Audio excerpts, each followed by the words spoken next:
Hello everyone. तो आज हम डिस्कस करेंगे फंडामेंटल राइट्स का पार्ट 2। तो कल पार्ट 1 में हमने क्या डिस्कस किया था कि मौलिक अधिकार क्या है। ये वो बेसिक राइट्स है जो हमारे विकास के लिए जरूरी है। एक ह्यूमन बीइंग के रूप में हम अपनी डेवलपमेंट कर सकें उसके लिए ये जरूरी है। और ये फंडामेंटल क्यों है? क्योंकि सरकार या संविधान हमें इनकी गारंटी देता है कि ये हमें हर कंडीशन में उपलब्ध करवाए जाएंगे, और यदि हमें ये उपलब्ध नहीं करवाए जाते तो हम सुप्रीम कोर्ट की शरण में जाकर के इनकी मांग कर सकते हैं। कल हमने डिस्कस किया था कि ये संविधान के भाग 3 में अनुच्छेद 12 से 35 तक इनका वर्णन किया गया है। और कुछ हमने ये भी डिस्कस किया कि विश्व स्तर पर किस प्रकार से मौलिक अधिकारों की मांग की जाती रही और भारत में भी किस प्रकार से इनकी मांग की जाती रही। लेकिन भारत में जब हमारा संविधान लिखा गया तभी जाकर के ये भारतीय नागरिकों को उपलब्ध हो सके। और हमने क्या डिस्कस किया था कि इनकी फीचर्स क्या है, विशेषताएं क्या है, कि जो हमारे फंडामेंटल राइट्स है वो केवल जो कुछ ऐसे फंडामेंटल राइट्स है जो केवल भारतीय नागरिकों के लिए उपलब्ध है। कौन कौन से थे वो? जो अनुच्छेद 15, 16, 19, 29 और 30 में दिए गए हैं वो केवल भारतीयों के लिए हैं। और क्या विशेषता डिस्कस की थी कि न्यायोचित है, न्यायालय से हम इनकी मांग कर सकते हैं और ये असीमित नहीं है, इन पर न्यायालय द्वारा कुछ सीमाएं भी लगाई जा सकती है। और आपातकाल के दौरान इनको निलंबित भी किया जा सकता है। केवल अनुच्छेद 20 और 21 ऐसे हैं जो कि आपातकाल में भी निलंबित नहीं किए जा सकते।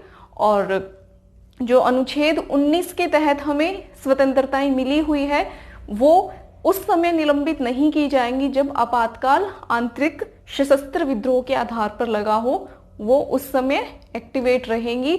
युद्ध और बाहरी आक्रमण के समय अनुच्छेद 19 के तहत मिली हुई स्वतंत्रताएं निलंबित हो जाएंगी। तो यहाँ तक का पार्ट हम डिस्कस कर चुके थे। अब हम इसमें जो अनुच्छेद 12 से 35 तक में क्या कहा गया है, क्या लिखा गया है, उसे हम आर्टिकल वाइज, अनुच्छेद वाइज डिस्कस करेंगे। तो अब हम क्या डिस्कस करेंगे? अनुच्छेद 12 क्या कहता है? अनुच्छेद 12, आर्टिकल 12 किससे संबंधित है? अनुच्छेद 12 किससे संबंधित है कि स्टेट क्या है, राज्य क्या है, व्हाट इज स्टेट।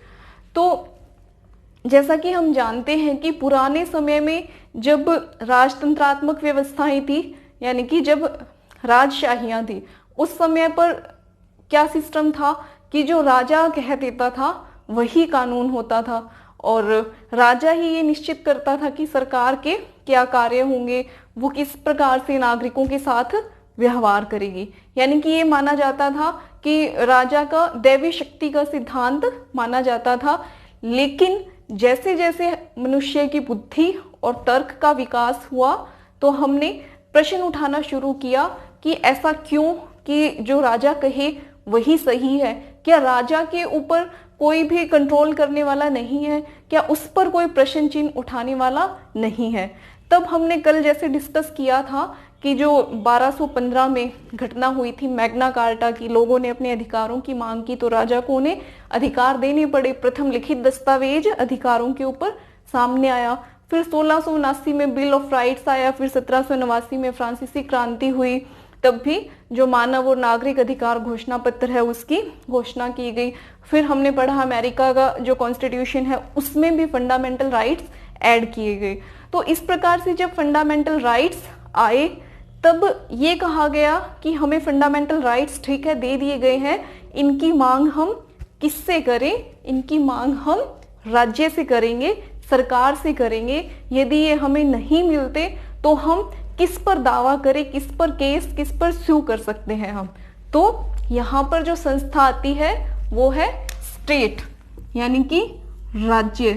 तो अब सवाल ये उठता है कि स्टेट या राज्य क्या है।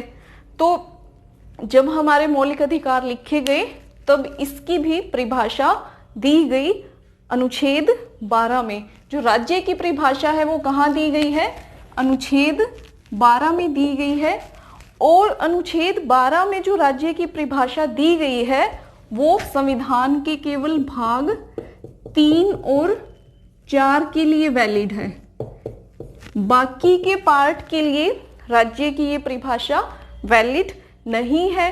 तो इस परिभाषा के अनुसार राज्य में हम किसे लेंगे?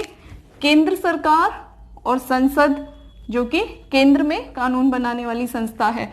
राज्य सरकार, राज्य विधानमंडल, स्थानीय निकाय जैसे कि जो हमारी नगर पालिकाएं हैं, नगर परिषद है, पंचायतें हैं।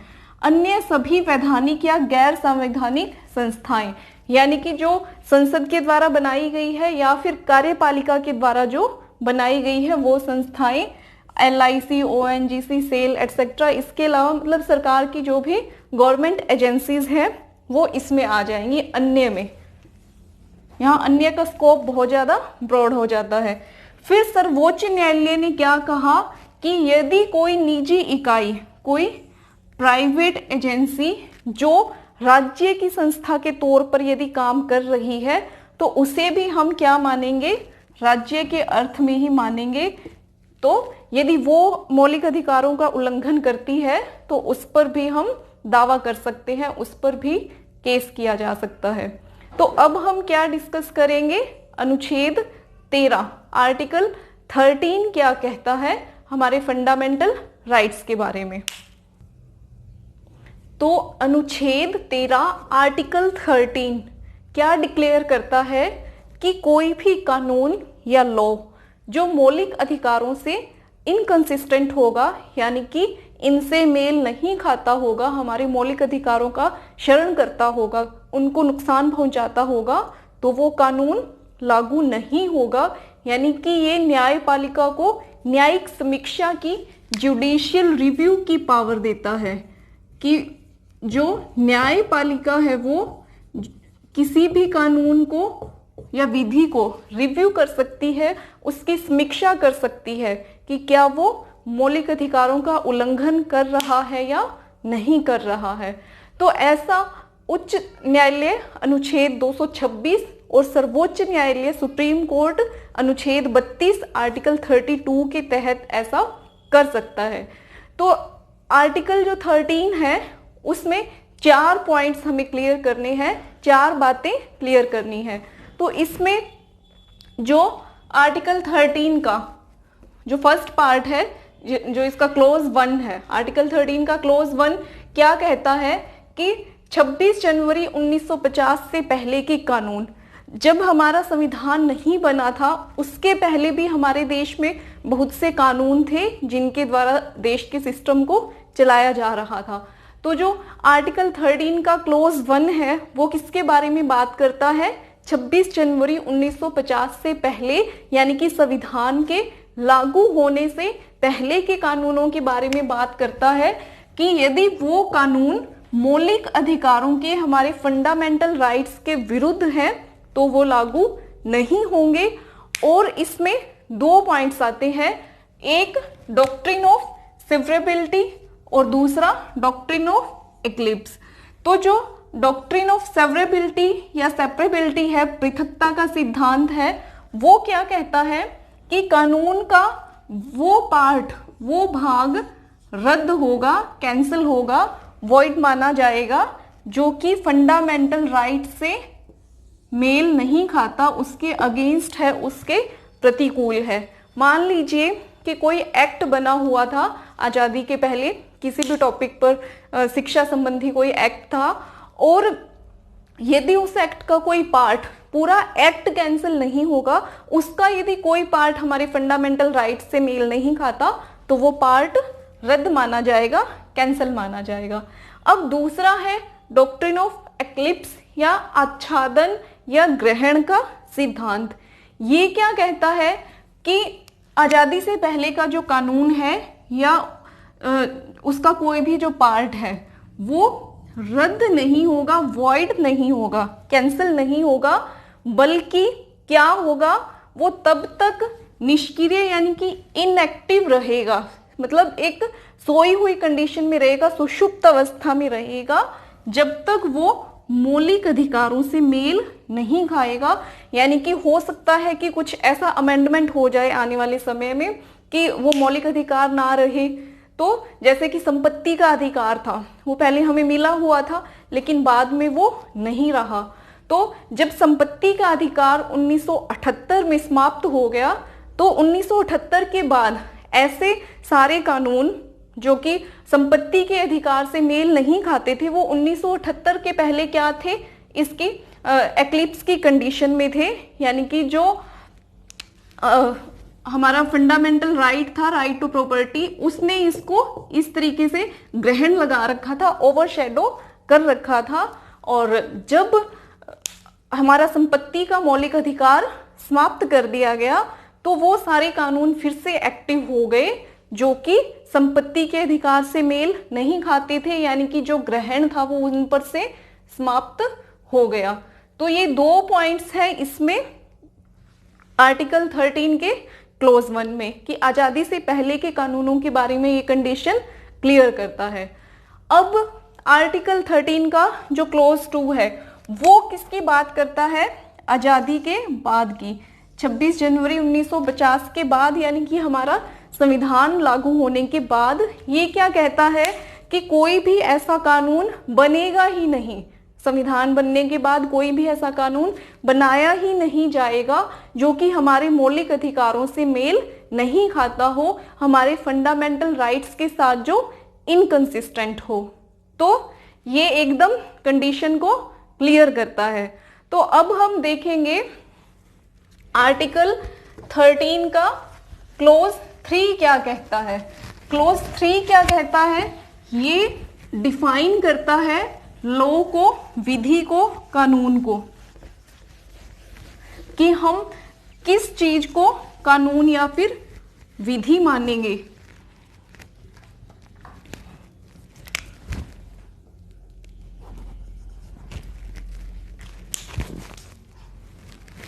ये क्या कहता है, विधि क्या है,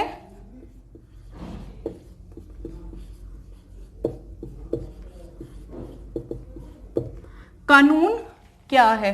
तो इसमें हम किस किस को लेंगे, संसद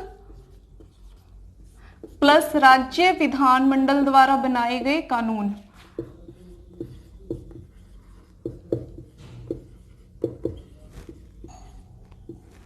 संसद और राज्य विधानमंडल जो कानून बना देंगे, फिर राष्ट्रपति और राज्यपाल जो अध्यादेश जारी करेंगे।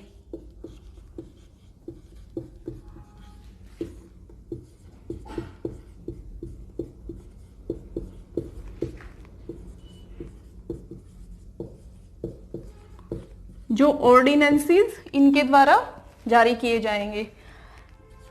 और प्रत्यायोजित विधान, डेलीगेटेड लेजिस्लेशन,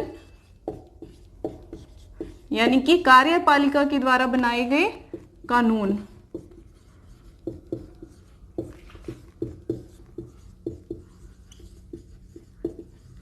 इसे भी हम किस में लेंगे, विधि या कानून की कैटेगरी में लेंगे। चौथा, ऐसी कोई रूढ़ी हो, प्रथा या परंपरा हो जो कानून का बल रखती हो, यानी कि कानून की वैलिडिटी रखती हो, जिसको कि मतलब हम लंबे समय से फॉलो करते आ रहे हैं और उसको कानून के इक्वल ही हम मानते हैं।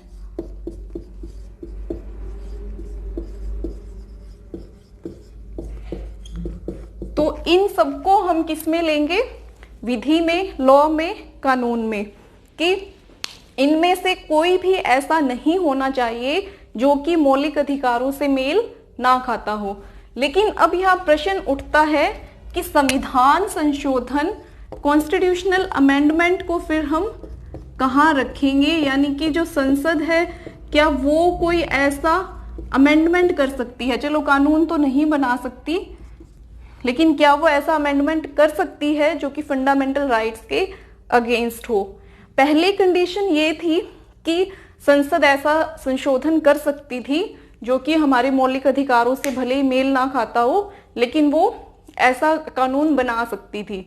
और जब इसमें गोलकनाथ केस में सर्वोच्च न्यायालय ने ये कहा कि संसद ऐसा संशोधन नहीं कर सकती जो कि फंडामेंटल राइट्स के साथ मेल ना खाता हो, तो संसद के द्वारा एक 24वां संविधान संशोधन कर दिया गया 1971 में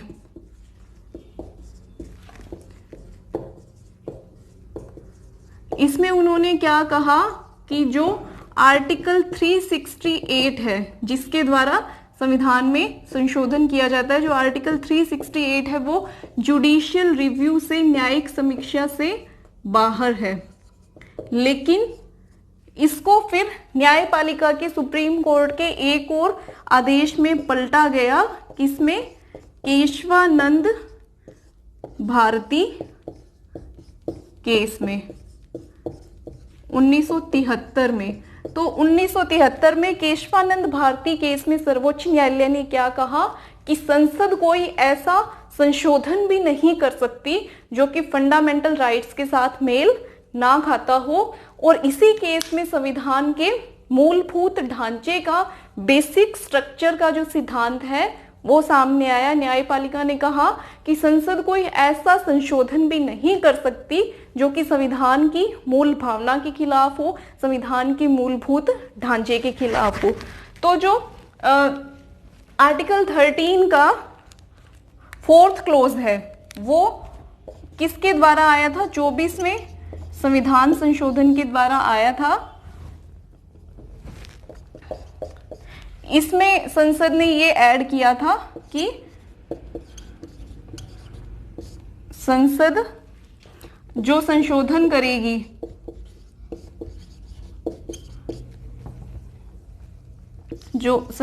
करेगी वो न्यायिक समीक्षा से बाहर होगा।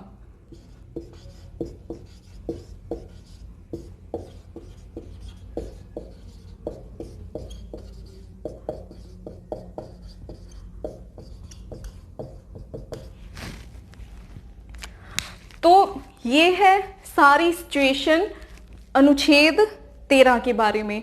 अनुच्छेद 13 का जो क्लॉज 1 है, भाग 1 है, वो क्या बात करता है? आज़ादी से पहले के कानूनों की, कि वो मौलिक अधिकारों से यदि मेल नहीं खाएंगे तो किस प्रकार से रद्द होंगे या फिर निष्क्रिय अवस्था में रहेंगे। जो क्लॉज 2 है आर्टिकल 13 का, वो क्या कहता है? आज़ादी के बाद की बात करता है। और जो क्लॉज 3 है वो क्या कहता है कि विधि को, कानून को डिफाइन करता है। और जो क्लॉज 4 है वो 24वें संविधान संशोधन 1971 के द्वारा जोड़ा गया था कि संविधान संशोधन को न्यायपालिका में चुनौती नहीं दी जा सकती। लेकिन ये संविधान संशोधन उस समय फिर यूजलेस हो गया जब केशवानंद भारती केस में न्यायपालिका के द्वारा, सर्वोच्च न्यायालय के द्वारा ये फैसला दिया गया कि संसद कोई ऐसा संशोधन भी नहीं कर सकती और वो संशोधन भी न्यायिक समीक्षा की श्रेणी में आएगा यदि वो मौलिक अधिकारों का उल्लंघन करता है, संविधान के मूलभूत ढांचे को अगर वो हानि पहुंचाता है। तो ये थे अनुच्छेद 12 और 13। तो नेक्स्ट वीडियो में हम क्या डिस्कस करेंगे? हमारे समानता के अधिकारों के बारे में, जो हमें अनुच्छेद 14 से 18 में दिए गए हैं। तो उम्मीद है कि ये टॉपिक आपको बहुत अच्छे ढंग से समझ में आ गया होगा। आज के लिए इस वीडियो में इतना ही। धन्यवाद।